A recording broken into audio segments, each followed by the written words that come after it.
কিছু মৌলবী বলে আমি নাকি কথায় কথায় কাফের বলি। আরে তোমরা কাফের হও বলেই তো আমি কাফের বলি। ডাক্তার যে রুগীরে বলে তোমার ক্যান্সার হয়েছে, ডাক্তার বলার কারণে ক্যান্সার হয় না ক্যান্সার দেখা ডাক্তার বলে ক্যান্সার হয়েছে? তা আমি বলার কারণে ওরা কাফের হয় না কাফের হওয়াতে বলি।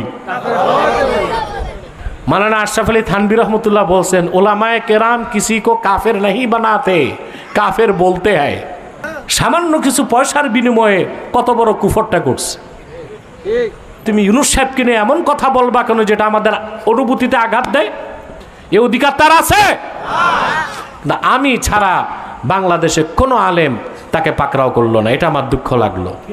সবার সমর্থন আছে আমার সাথে, বলতেছে না কেউ। মনে করে যদি আবার অ্যারেস্ট করে জেলে নেয়, ভাই আমি তো মনে করি কবরের চেয়ে বড় জেলখানা নাই। তো 14 শিখের জেলখানা ভয় করে লাভ কি? যতক্ষণ বেঁচে আছি সত্যের পক্ষে কথা বলে যাব।